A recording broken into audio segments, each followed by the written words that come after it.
it's always kind of sad to see something that used to be done just for the love of the game start to kind of turn into this bloated consumerist cash grab. That's all. Anyway, as I'm sure you've heard, a woman just raised like $500,000 on GiveSendGo after a video was taken of her at a park having a little bit of a heated gamer moment after being invited to do so by this pedophile guy who was simply being a good Samaritan at a children's playground, as one does when you're a registered sex offender. And he notices that this woman calls a kid allegedly the N-word after he steals some of her stuff, and he videotapes her. He's like, do it again. So she does it. It goes viral. Did you call the child the nigger word? It is my own business. You call him a nigger. Okay, why don't you have the boss to say it right now again? Okay. All right, that's what you say. Information gets leaked, everyone wants her dead, her life ruined, but instead, she actually was awarded a small fortune in donations, which she requested in order to protect her family, relocate, whatever. And this was done essentially as a big middle finger, but not just to, cancel culture, as some people are suggesting, but specifically to the idea that the national existence and civic duty of all white people is to cater to the feelings and needs of minorities at all times. And that's just the reality of the situation. People will be uncomfortable with that. They'll try to twist it into something safer. But if you ask the average donator why they were donating, it would align exactly with that, even if it were, a shitpost or whatever. And this is all being amplified, of course, because it's in the wake of the murder of Austin Metcalf over in Frisco. His donation page amassed also a small fortune, but it wasn't like lighthearted memes. It was just straight up like bloodlust. And people explicitly saying these are cash rewards for you because you murdered a white kid. And a lot of people who claim to be on our side, even this GiveSendGo owner guy who's supposed to be some Mr. Free Speech or whatever, he let people celebrate the murder of Austin Metcalf for weeks. And he said, well, I have to tolerate it because I like free speech. But then some people make some racist jokes about a bad word, and he shuts that down within 3 days. But well, no, I shut both down now, so it's equal. Okay, if you cared about that kind of negative sentiment, you'd have done it within 24 hours with the murderer weeks before the playground lobby incident even occurred. But now here we are. You've changed things forever. And many so-called conservatives who are spiritual leftists, they're very scared about this because they ultimately don't want to offend the establishment and no longer have access to its teat for money, status, moral compass, purpose, etc. So for the first half, we'll be talking a little bit about these things, how we should be understanding them. And then after that, we'll go over some of the ways that we can actually solve these problems, or at least work towards that while avoiding a lot of these unproductive pitfalls, which are always very popular. So yeah, first half, what's going on? Second half, how to handle it. It's really kind of handling itself, to be honest with you. We just kind of have to, lean into it and stop the people who are trying to stop it and who exist solely to stop it and gatekeep. So in other words, yes, first half, we're going to tell you what's going on. Second half, what we should do about it. One part, what's happening. One part, what we're going to do about it. Sort of a new formula around these parts. You've never seen anything like it. You're going to want to stick around. Don't share it with anybody. This is my idea. What's going on, how to stop it. This is like the everlasting gobstopper of my whole operation. But anyway, yes. With this case, we can sit here, we can compare standards and scratch our heads and pontificate about hypocrisy. Double standards, by the way. There are only standards, and they only apply to you. Everyone else just does whatever they want all the time with no accountability. You're the only one who has to follow standards. Maybe you can call the lack of standards the standards, whatever. But what's happening with this case is obvious, and I will just talk about it honestly, because unlike most in my field, I don't hate my audience. This is simply a reminder that every state has blasphemy laws, right? Show me a state throughout history, I will show you the mechanisms in place to punish its version of blasphemy. In America, our biggest taboo just so happens to be my field of expertise. You're not allowed to have an honest conversation about it, the same way that if you lived under a Christian monarch hundreds of years ago, and you said something that was offensive or challenging to God, you would be punished, you would be ostracized, there would be consequences for that, and it's just the same thing now. The left are not anti-religion. These are deeply religious people. They're also not, moral relativists. These are very much moralistic people, right? It's just that you're the target of both. You are the original sin. But okay, how about this? What would aliens think if they brushed up on the history of human behavior and religious veneration, and then they landed in America and they observed the way that we act about minorities? What is the functional difference between how a theocracy would function and how our society functions, other than, different things being elevated? Well, are you saying that we worship minority? I'm not saying that. It depends on what you mean by worship, I suppose. We have music honoring them. We have a mythology surrounding them that we're all raised with. We all learn about it. We have rituals and ceremonies, baptisms, statues. You can't dispute lived experience. They're infallible. I don't know, man. It's rather duck-like, isn't it, when you start to break it down? And of course, if you violate these rules, you will be attacked by mobs of people in ways that would make the most fanatical religious zealots blush, right? Remember there was that thing going around a while ago, the heat map, showing how conservatives are more likely to prioritize themselves, their family, and how they view the world. And then liberals are far more likely to prioritize people they don't know. That's obviously true, but people don't understand how deep that goes. Like in terms of the graph, it's not just that they're aligning themselves with the other because they love it so much. A lot of it is simply trying to distance themselves from you, literally because they hate you. And that brings them over to the other. They find themselves aligned with the other. Like it's a little bit of both. And I've seen this happen dozens of times. Like people who you would think are smart, really base, they get it. They melt down like any other libtard over stuff like this, and they will separate themselves from whatever the establishment has deemed freaking low class or freaking uneducated or whatever, because, and we alluded to this in our discussion of theater kid occupied government, the most vindicated political theory of the 21st century, these people depend on the establishment for their entire sense of self, even if it means playing the role of the establishment's bad guy, the establishment's dissident. It's a LARP, it's safe, but when push comes to shove, they ally with the establishment every time. And we're going to talk more about that later, of course, but yes, because of this, it is blasphemy to say the word, and it's blasphemy to have an irreverent conversation about the stabbing, something that doesn't indulge the sensibilities of the libtard blank slate establishment, something that doesn't ultimately find a way to blame the whole situation on the white kid anyway. It's all the same. And I guess now the police are investigating her, they're looking into it, charges are being recommended for what? They're trying to harass her, intimidate her. We can't say bad words. It'd be one thing if she were like getting in people's faces and yelling and threatening. He came up to her and challenged her to say the word because he knew exactly what would happen. Typically, when something is evil, you don't encourage more of it to happen. Like you would try to minimize it or suppress it. And we don't even know that she said it, by the way. That part's not taped. People lie about stuff all the time, especially stuff like this. But even then, since these are being compared, apparently, what's worse, being challenged to say something and then saying it, or not being challenged at all, just exporting your stream of consciousness and ethnic superstition and bloodlust to support a kid with your own money, well, maybe not your money, but to support a kid being killed. Let's look at what the many were saying. Let's actually go through some of this stuff. And keep in mind, a lot of people refuse to believe that these were like real comments that people were making. It was very popular to say, oh no, there must be some NGO making these comments to freaking divide the otherwise perfectly harmonious people who famously get along in multiracial liberal democracies, as I'm sure you know with your K-12 education. And yeah, we'll talk more about that in a second, but you had stuff like, I'm going to read this in my own voice. Just throwing that out there.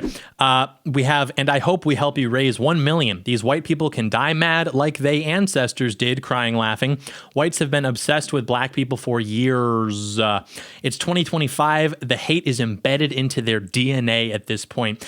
So this is what's funny is, first of all, let me preface by saying most people do not understand black people. They interact with black people who exist in predominantly white areas, maybe in their office, neighborhood, their school. Most people have not spent time with like the median black American, like GTA 5 switch to random black person kind of thing. And it's very common in sort of like, we'll say black understanding of whites or politics or whatever to talk a lot about DNA and sort of, maybe we'll say ethnic superstition about the composition of white people, our origin, our nature. If you're familiar with the work of Yakub, you understand this. And it's funny because this is what like white liberals will characterize, racist people as fixating on, things like that. But no, like the average, again, comment, the average message of support for this GiveSendGo is that hate is embedded into white people's DNA, which is like so obviously, not true. They know or they don't know if they love us or hate us. LOL. Too bad we don't care. Okay. BANF. What does that mean? BANF. Black African. Never mind. No further. We're the defenders of our lineage. This is America and these flat whiteness immigrant. Okay. So this is the other thing. Like, black people are supposed to be really good at like wordplay. That's what we hear because of rap music or whatever. But every time they come up with like, slurs for white people, it's always just like corny. This shit is a cornfield, bro. These flat whiteness, like a flat white, get it? Like a coffee and a white person. Oh, these are like, dude, you got to be better. Or, we had a whole, at the HBCU event that we did, we had a lot of those. They called us Mayo monkeys, which was one. It makes you miss, I'm an old school kind of guy. It makes you almost miss like being called a cracker or a honky something. The honky actually has a very funny etymology if you want to go through the origin of that one. Something to do with driving through neighborhoods, honking the horn when rent was due. But I digress. Immigrants from all over the world has always been open enemies toward foundational Black Americans from day one, no more. I'm donating again. We have hit him with the 1-2 after seeing the need for additional protection/expenses. I'm so glad to see him get released on bond. These crackers need to understand that we are not our ancestors and they will reap what they sow. I hope the knife made a full recovery justice for Carmelo, who is a Black king. All of these had, lots of hearts, lots of likes, thumbs up, whatever, people agreeing with it. And this was all allowed, by the way. This was not shut down by the free speech warrior. That is something we'll get into later. Someone said, when I was Carmelo's age, I would have had to get up and not say a word. God bless this young man, maybe alluding to the you get these people confused. The Rosa Parks psyop, right? We all know the truth about that, or if not, maybe I'll tell you if you ask nicely. This time, Trayvon was white. Anthony stood his ground again. Like, the things they believe about the world and things that happen are just completely delusional, completely separate from reality. White people do it, so will we. Again, I have some funny graphs from the FBI I could show you, but you would just say that those are fabricated. Praying for both families, regardless, both families have lost their sons. Fair enough. I'll give my donation because Texas is a racist state. Okay, I'm pretty sure we're now majority minority in Texas, or at least very close. I'm pretty sure we are, though. I want Carmelo Anthony to have a fair chance to defend himself with the funds needed financially. Again, this is a wealthy family. They live in Frisco. Frisco is a pretty wealthy area. People thought that they had used the funds to purchase an Escalade. I guess they had the Escalade prior. Like, they're a family who comes from means. Two-parent household. They've got a little bit of money, and still these kinds of results happen. Socioeconomic bros. Please, not like this. So yeah, he has a fair chance already, I guess, one would think. God loves us all no matter what the skin color is. Just be fair and get the whole truth of what happened before passing judgment. I think we kind of know what happened, which is the problem. For $100, Muhammad, our based Muslim ally, the Muslim Christian Alliance, checking in. He says it's a shame that white killers illegally carrying arms like Kyle Rittenhouse, not even true, are given praise and support, but Black men defending themselves. Notice how he capitalizes the B in black, but does not with the W in white. Defending themselves are jailed and demonized for defending themselves against bullying. Demonic, savage, and evil white boys. I could think of 100 words to describe white boys, and those would not be among the top 50. So, okay, for $5, death to the white man. Yeah, so you get the idea. I mean, these are not all of the comments, but still, like, the average comment is going to be closer to this than it would be, obviously reflecting some sort of impartiality because of the nature of the case. Again, the details are available. We all know what happened. They are projecting these funds because of, again, these superstitions about the evil white man, and because a lot of them just have this, like, ethnic grudge and bloodlust. Now, you compare this to the comments for the lady who, again, even comparing the idea of a murder of a 17-year-old to, like, saying a bad word is already just like, it's over for you. You're not going to make it. But even look at, like, the sentiment behind the comments. Again, we're being called evil and demonic. These people are literally, like, salivating at the idea of us being, what do the kids say? Unalived. And then you look at what's supposedly so evil and so racist, saying the most evil thing possible. And then the comments are like, stand tall, young lady. Everyone, again, I'm reporting here. Everyone who says the N-word publicly should be a millionaire instantly. Again, you as a hobbyist, okay, I do not support this. You're gonna ruin it. It's gonna be like the MCU, the NCU. I had to donate again, trying to manifest a wife who behaves like you.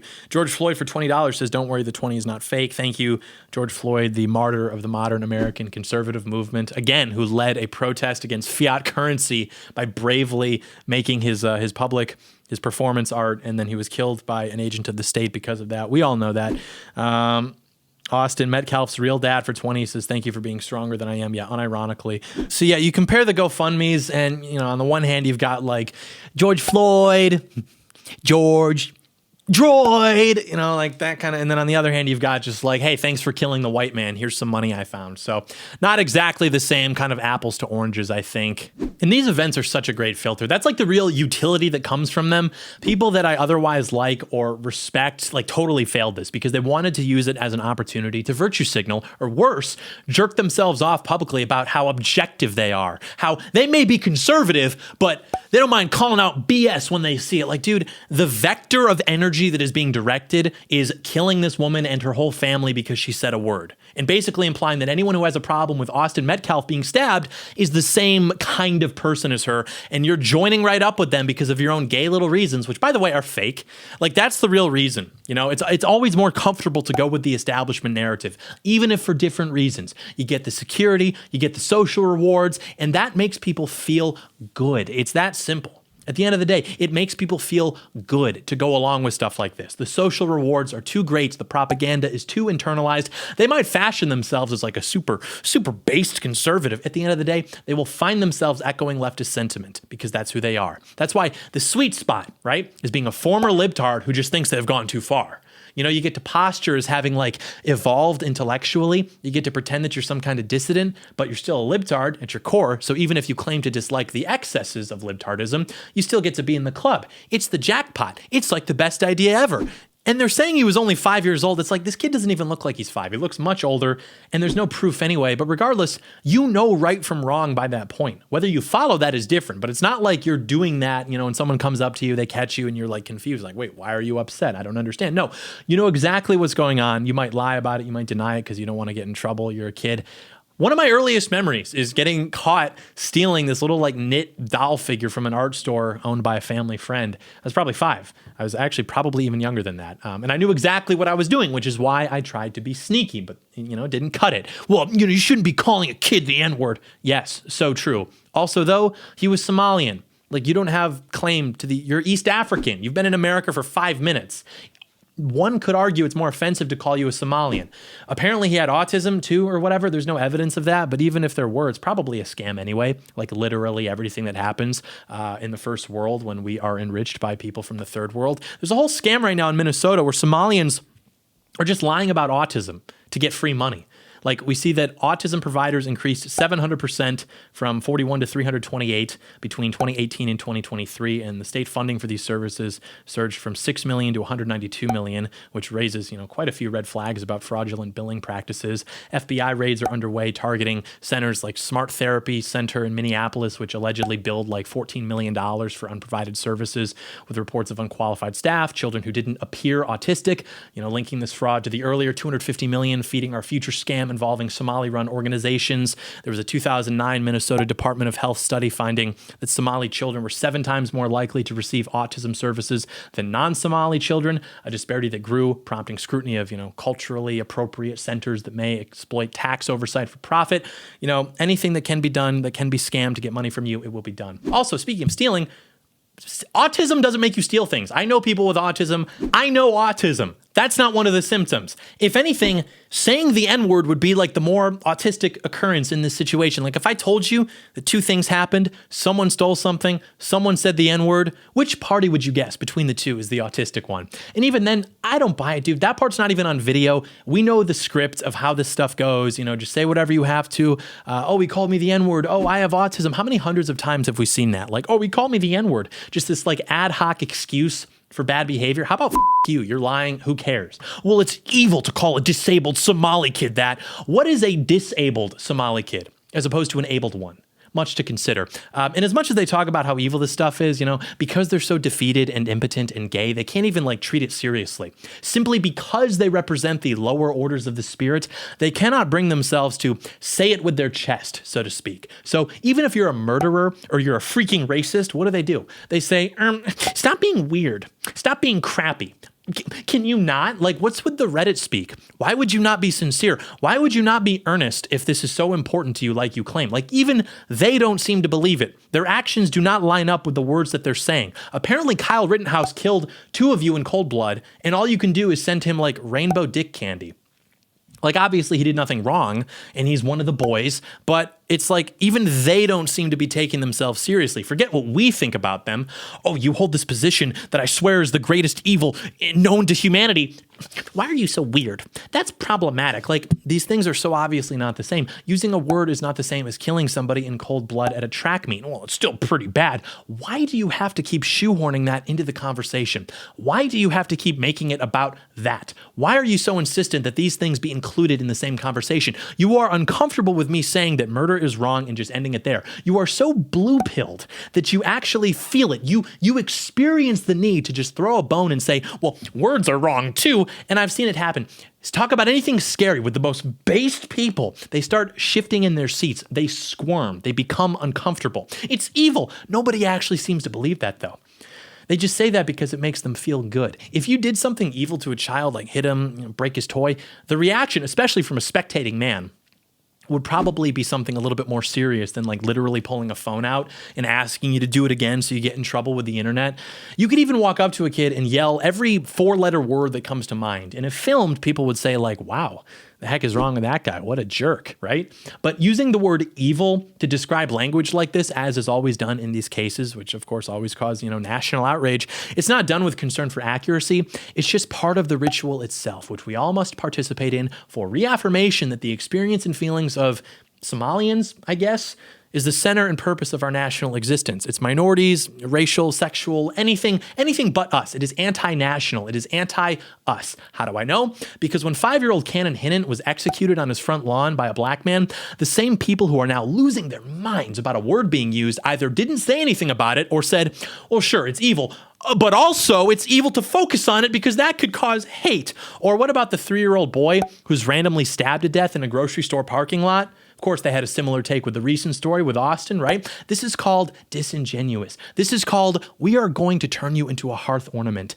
In terms of like a moral hierarchy, what you are trying to minimize the most through your actions is probably going to be what you actually think is the most wrong. If you spend 99% of your time talking about something, it's probably because you're actually concerned about that more than anything else. I know, crazy, right? And because of this, we can point out that it's simply a fact that these people think that racism is more of a problem than white kids being killed every week in this country. That's why when it happens, they don't cover it.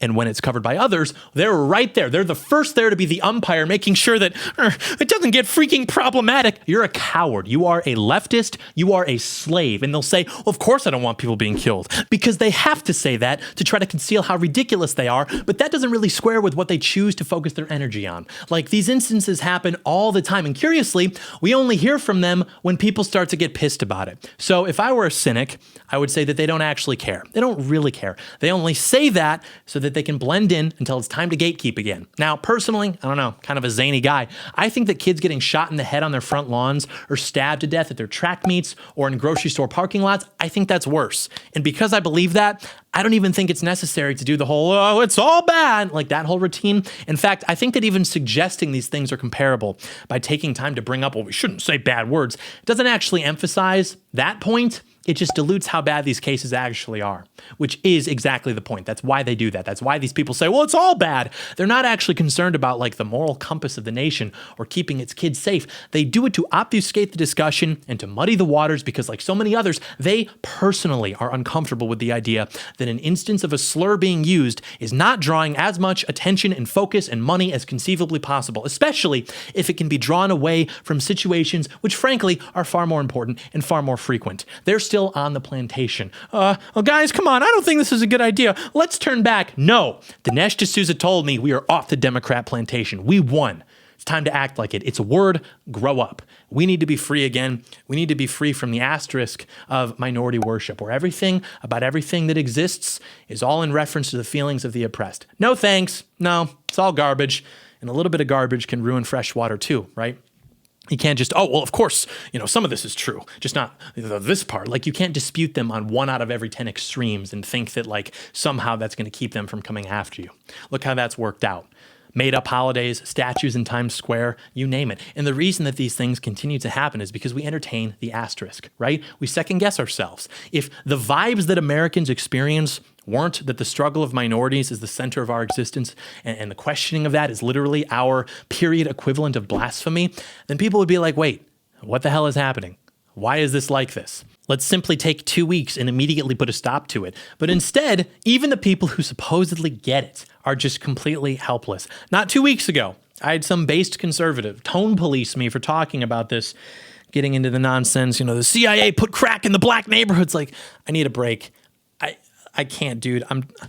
This white boy is tired, okay? This desire to separate yourself from low status ideas, freaking racism, or if the impulse is to separate, sometimes that can manifest as a redirection, like the whole, I hear you, brother, but have you considered that the elites want us to be divided? That's what I have Ian Carroll fatigue. I'm so fatigued that my natural processes are going to slow down like an opiate overdose and I am just going to die. I need to do a whole video on this genre of guy. This guy's a leftist. All he does is reinforce the leftist paradigm. He's a foil for it. Most of these people are. If they didn't exist, the left would have to create them. And I've been talking about this for 5 years. This whole Occupy Wall Street thing, people love saying that what we understand to be woke was simply an invention of the elites right around the time of Occupy Wall Street, because the elites felt threatened by a bunch of libtards with colorful posters walking around. And people love this idea because it implies that there doesn't actually have to be conflict. Lines don't have to be drawn. All we have to do is get the freaking rich elites to stop dividing us. And then we can all just get along. Just like Rousseau said, the natural state of everything, freaking wholesome kumbaya trust falls. It's only the mean elites that want to divide us, the people. Wow. Maybe I can even get AIDS too, right? And I'm not saying that elites have no role in the division, but my fellow patriot, it's not division in the sense that you say. It's not like they're telling us, hey, XYZ, and then they're going to other people saying, hey, you know what I heard about ABC? It's not like that. It's not like the pot's being stirred and everybody's kind of getting it. It's literally just us. It's a one-way street. The shoe is welded onto our foot and only ours. Would you still call that division, or would you call that incitement? The elites don't trick people into being tribal. They don't have to. Diversity is not something that works perfectly well so long as it's not hijacked by the freaking 1%. No, diversity is created knowing that people will be tribal and will vote for this all-powerful regime just to give them some sense of security and stability, and that they can import a permanent underclass which will keep them in power forever so long as they make life difficult for the patriot tax base and redistribute wealth from the patriot tax base, opportunities from the patriot tax base, literally to the rest of the world. Because remember, if whites and blacks are fighting, what are they not doing? They're not looking at the bankers, hedge fund managers, government intelligence agency corruption that's actually destroying our country and global economy for their own ends. Literally, there are 7 very separate and very significant things wrong with that. This guy's based, by the way, he's one of the leading intellectuals in the Ascendant, multiracial, anti-Zionist, egalitarian coalition, which is why he says global economy. It's why he recycles Occupy Wall Street talking points. It's why 5 minutes later he's talking about UFOs or something. I guess this guy came up on TikTok, LOL, making conspiracy theory content. Now he's taking that audience with him on his political journey to talk about Zionism. New strategy just dropped for defeating very organized political interests. We need to red pill as many retarded people as possible. So in any case, this idea that 13% of the population could cause such a ruckus that all white people, who are 58% of the population, all of them are going to be too distracted to look at the bankers, hedge fund managers, dude. And I don't know if you've noticed this too, and you're fantasizing about freaking wholesome kumbaya against the 1%. White people aside, black people don't really get along with Hispanics either, or Asians really. Frankly, Hispanics don't get along with other Hispanics. Then you start adding in Muslims, Indians, Rainbow Coalition. How does any of this work? How are these groups of people going to get along with each other? How do they all vote Democrat? Not only do they not get along, they have competing interests. So what sustains it? You, like everything else, the patriot. They can only be united by their shared resentment towards normal American patriots and the country that they built. It's that simple. And I'm sorry, it's not because of what they learned in school. I know. Bless your heart, right? It's a tough pill to swallow. The average one of these people couldn't tell you who's on a $20 bill. But what, you think they're so tuned into what they learned in school that they've developed these feelings towards normal American patriots? Have you seen the behavior of these kids in school? How are they retaining this information so deeply? Oh, well, it's just bad information, and we can undo it by giving them good information, he said for 50 years to no avail. And even if that were true, which it's not, what time do you have to pursue that or to continue to pursue that with? It's 2025. Things are going how they are. Do you control the flow of information at all? No? Okay, so no time, no control of the flow of information, no basis anyway in reality. I'm thinking it's DOA. Countless man hours spent lulling people into believing that we can reason our way out of this. Decades of time wasted. No, it's just this vague idea that patriots have it coming. Have you ever listened to a poor person explain why it's everybody else's fault that they're poor, but most especially rich people? Right. Scale that phenomenon to the entire world, third world and first world. They literally just resent us because we're us. It's that simple. If you think it's more complex than that, please show me other examples of very complex and reasoned thought from these kinds of people. I'm sure it occurs all across the board, and we're just another example, right? These people who famously value innovations in the arts and sciences, they come to our country carrying that intellectual curiosity, again, which they're known for. That's why they have the best houses in universities and museums and things like that. And so they come here and they learn our bad information, and tragically, it misleads them. I hate when that happens. Give me a break. This is not the school of Athens. This is prehistoric. This is tribal. And ironically, the people with the most knowledge are the only ones who don't know that yet. And the reactions to these stories, obviously extreme, though not exactly surprising to anybody who's been paying attention. That's another tough pill to swallow for a lot of people. You know, when you live in a diverse society, you notice that people don't disavow the behaviors of their lower classes. White people do this. White people disavow the behaviors of our lower classes. White people are the first to condemn white trash. We want to separate ourselves from that. Whereas a lot of other groups, it's actually the opposite. Like you'll have upper class black people who grow up in wealthy areas. They go to private schools. They become doctors or lawyers or whatever. They actually go out of their way to mimic the behaviors of the lower classes, even if they're unnatural or alien to them, like they didn't even grow up around that stuff. And they certainly don't disavow it. They might joke about it, sure, but if you joke about it, yeah, good luck, buddy. Even just bad behavior in general. You know, you ever see one of those videos of people looting? Even if the person filming is not joining the dozens of people looting whatever it is, a Target, Amazon truck, you notice they're never upset about what's happening. If a white person films somebody littering out of their car or looting a store, you can bet they'll be like kind of expressing that this is what the downfall of society looks like. When black people film other black people looting, the commentary seems to be almost endeared by what's happening. They'll be like, "Nuh-uh, y'all know that ain't yours." Thick ass, stealing this shit. No, that shit ain't yours. This is something like that, like, you know, what you would say to a child if you caught him with his hand in the cookie jar, like, "Johnny, what are you doing? You know you're not supposed to be doing that. Oh, this is too funny. Let me get my camera," like that. It's just a different mentality. You know, you're like amused by it, but beyond that, you don't really care. You don't really view it as a serious problem. And if push comes to shove in terms of consequences for that problem, well, then white people are to blame, and hundreds of thousands of dollars are raised, and it is what it is. It's tragic, but it happens every week. In terms of the reaction that was had to this by people whose reaction actually matters, I think that essentially things are moving in the right direction for us. Obviously, the left is going to double down, but what I think is important is that this is a really good filter for the right to show who simply doesn't get it, and also as a tool to show people who are smart but don't get it yet maybe a better idea of how the world actually works. You can show them quite unambiguously how many people are literally more concerned with racist memes than they are with any of these murders, how they either don't care or they don't want to talk about it because they're afraid of being called mean names by people who hate them anyway, whatever. Actions speak louder than words, and while perhaps unorthodox, it is good to let people know that they can, you know, not ruin people's lives any longer simply because they have offended a minority. You want to be against cancel culture?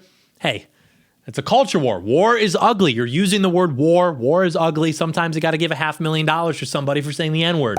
What are you going to do? Speaking of giving your money, attention husky patriots of America, you still have time to get in shape for the upcoming installment of White Boy Summer. If you're trying to make serious changes to your health and body, I get it.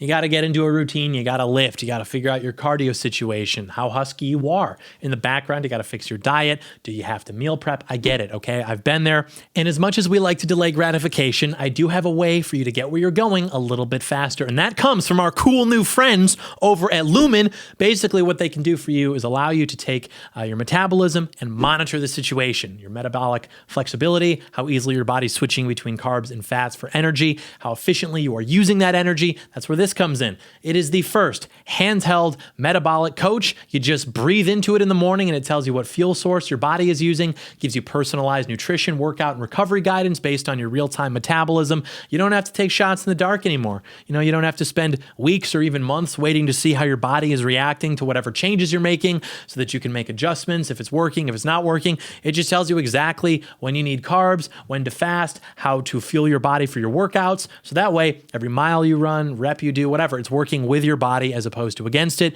It's not some miracle device. It's not going to make you not fat anymore all by itself. But if you're already serious about leveling up your results, you simply head over to lumen.me/Doyle or click the link below for 15% off your very own Lumen device. This has made it easier for me because I simply don't care enough to monitor this stuff. I don't want to think about it. I just want to be told what to do.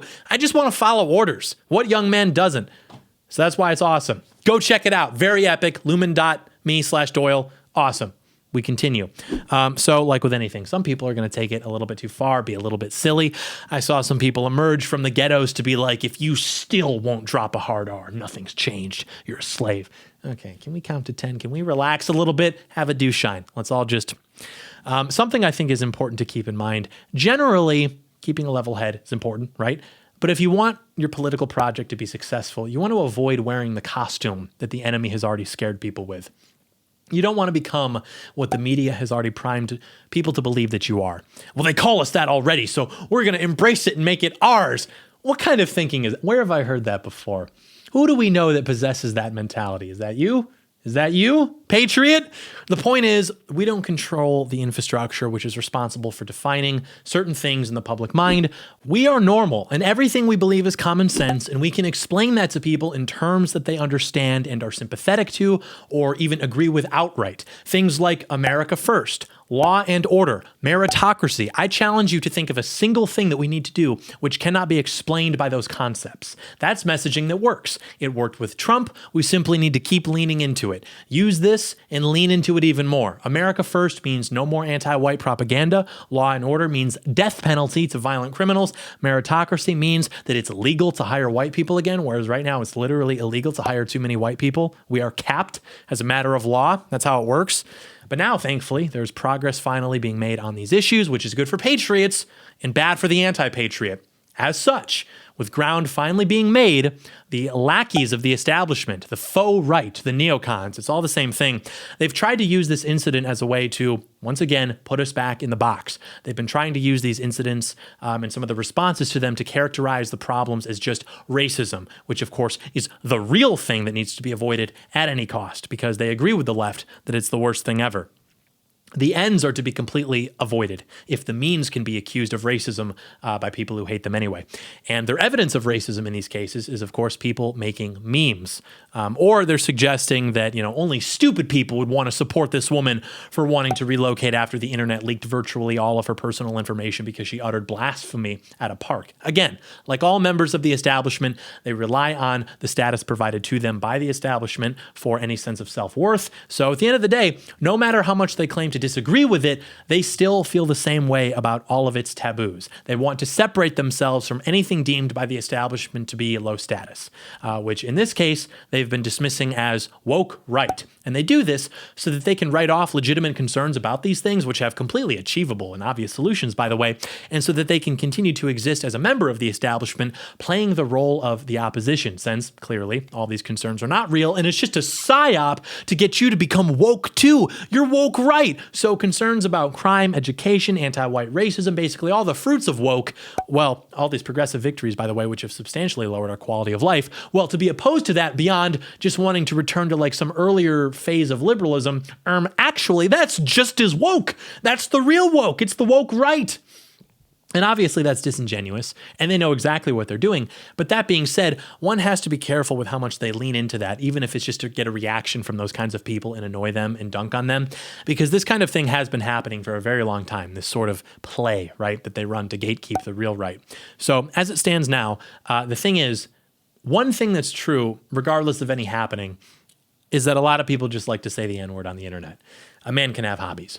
But occasionally, we do get an opportunity to achieve some kind of victory. And usually when that happens, you get the permanent ghetto of people who seize that opportunity and they say, my time to shine. And then they just bring a bunch of stuff into it that's just going to ruin it. Time and time again, this happens. It's like, by the grace of God, we get an opening. And they emerge. They're like, wow, hey, thanks for doing the heavy lifting. We'll take it from here. All right, bring it in. And then, they just want to fling shit everywhere. And by the way, I'm not like totally against that. I'm not finger waving. I'm not against having fun.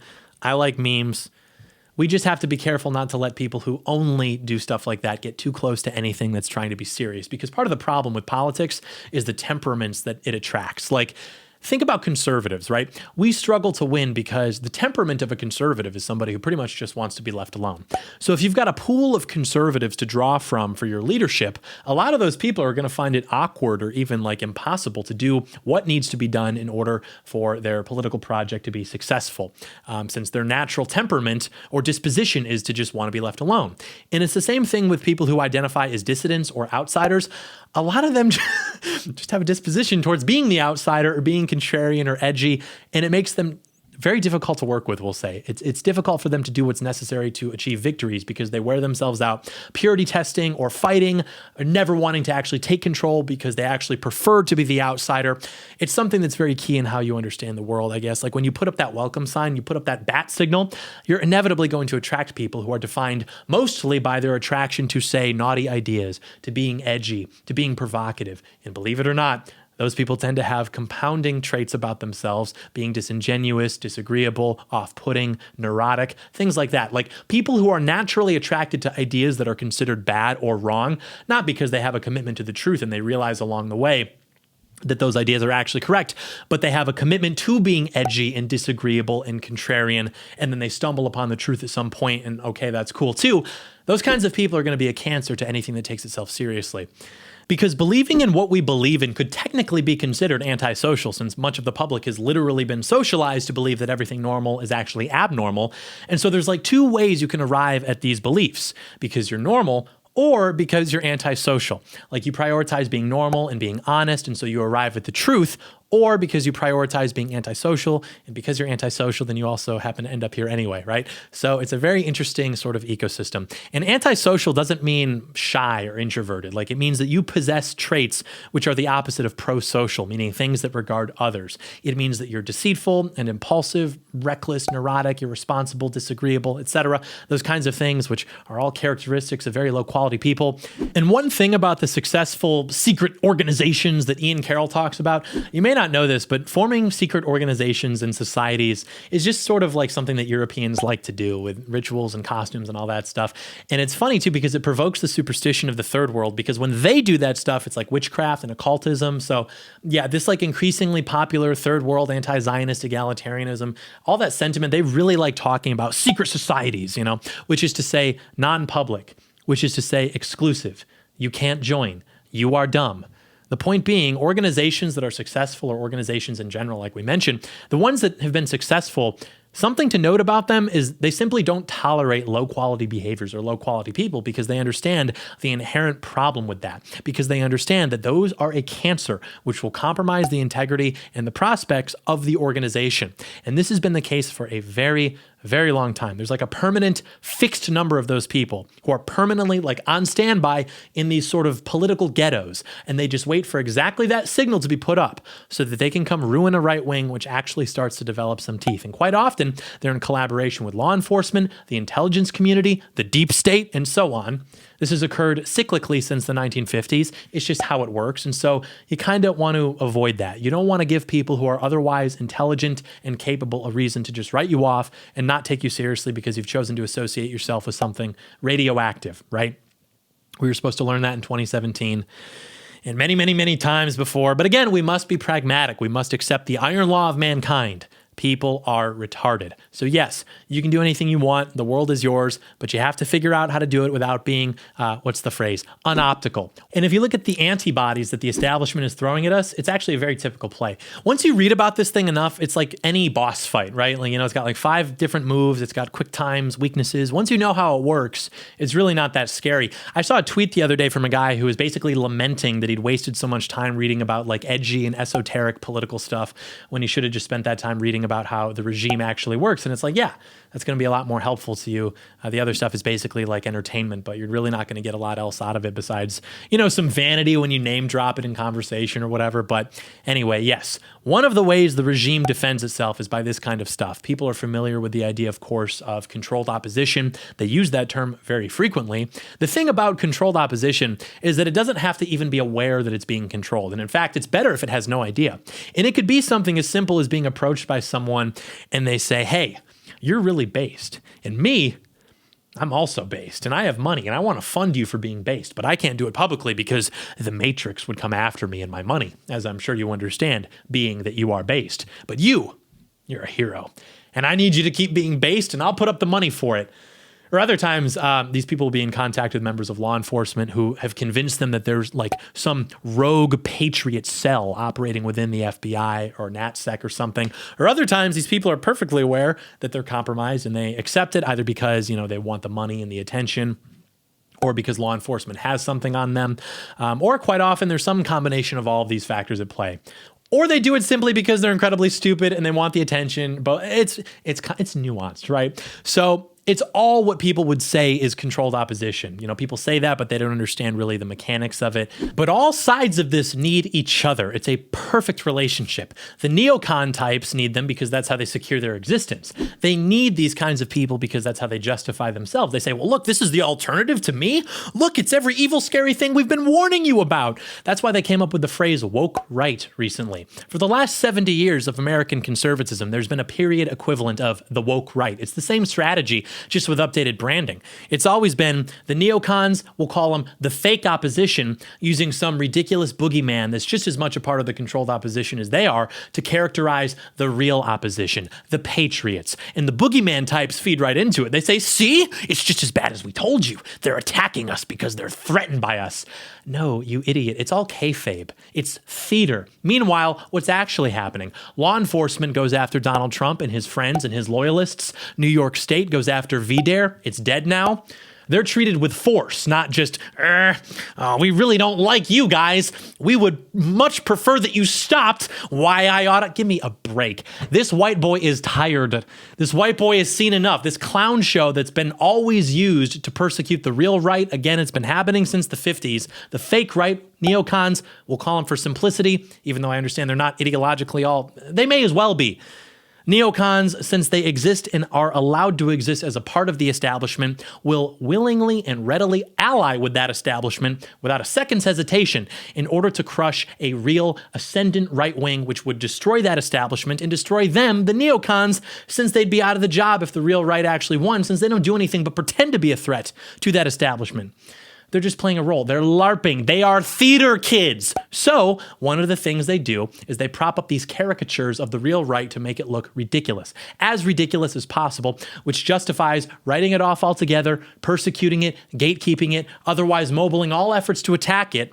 For example, back in the day, the National Review were happy to attack and blacklist the John Birch Society, which most people have never even heard of because they were so successful, because it was a real right-wing America First organization with 100,000 members, each of very high quality, and which was attacked incessantly by the left, including the ADL, who fundraised for themselves by basically scaring rich libtard and Jewish donors in the wake of World War II into believing that the Nazi threat is still real, and it's right here in America now. I don't know if you've ever spent any time around Jewish people. These are just things that people say. These are not my beliefs. People say there are two things about them which you may have garnered. They don't exactly like parting with their money, and they kind of spook easily. Again, this is what I'm told. Okay, so what do you do in that situation? You get a guy to walk around identifying himself as an enemy fresh in the mind of the American public, to say ridiculous things, who works with the ADL, who praises black communists and Islamists for being based, who volunteers the names of his guys to J. Edgar Hoover's FBI. This is all documented, by the way. And now this boogeyman and all of his ridiculous boogeyman ideas can be used to collect energy and money to crush the actual right, like the John Birch Society, the old right, the paleocons, the America First Committee, by simply associating it with retardation, scaring your donors with that retardation, and taking that money and going after the scary threat. No, you go after the serious opposition, you crush it, and you leave behind the controlled opposition, the neocons, to wear its carcass as a skin suit and pose no actual threat, and who would never even want to pose a threat. It's the same shit over and over and over again. It's just one of these things. You got to read the game guide. These are its attacks and its defense mechanisms. Trump has gotten us the closest that we've ever been to getting out of this situation, and he did it by repeating America first, law and order, meritocracy, etc. Your model has to work. That seems to work. Let's go with that. So yeah, I know it's kind of off topic, but since so many neocons were using George Floyd memes to write this whole situation off, you know, the playground incident, the surrounding sentiment, the conversation, just trying to like mischaracterize it, shadow box against that mischaracterization, call it woke right. Like, yeah, we should kind of explain the relationship between the establishment, the neocons, the boogeyman is like this gay, polyamorous, symbiotic relationship meant ultimately to gatekeep patriots and keep them from being in control, as has been the case since World War II. The tricky thing is, though, we are in control. So this doesn't really work as well as it used to because of how much power they've lost, how much we've gained. So, you know. And I think they do realize this on some level, like they do seem frantic. So they're going to keep running this play in the meantime, because why not? That's what you do. But the Patriot class is ascendant all by itself, which is all it's ever needed, right? The Patriot truly walks alone, but it's going to get where it's going. Rest assured in that. Things are looking better now than at any point, certainly in my lifetime, but probably even since the end of World War II, all things considered. So yes, use this story to help people understand the world more clearly. Use it to forward your political goals, but don't make a fool out of yourself. That's what they want. They might roll their eyes at what you're doing. You know, they'll give you the reaction that you want, which is fun. But like we say, do not confuse what makes your enemy's eyes roll for what is actually threatening to them. Be smart, be a patriot, and listen to what this next guy has to say. He's pretty sharp. Hey guys, if you like this video, leave it a thumbs up so that I know you like this video. There are lots of viewers, fewer likers, but everyone always says I do a good job. So, hey, I'm not gonna bite, all right? You can express that to me. It won't hurt my feelings. It'll do the opposite. It'll make me feel warm inside. And then also leave a comment if you would like to elaborate. I'll take the halfway. You can just like if you want. I don't want to make you uncomfortable or anything. But if you want to comment too, hey, I mean. And then subscribe. That one you have to do. Subscribe and then turn on notifications and then share the video with a friend manually. Every one of these 5 you do is like an extra 35 IQ points. And it's not just like a metric, like I can tell how intelligent you are based on what you do. It's actually, it's a causal thing. So every one of them that you do, you can actually increase your measured G score by 35 points. And many will be talking about this soon because we have funding. Thank you, Peter Thiel. All right. God bless you. Thanks for watching. Goodbye.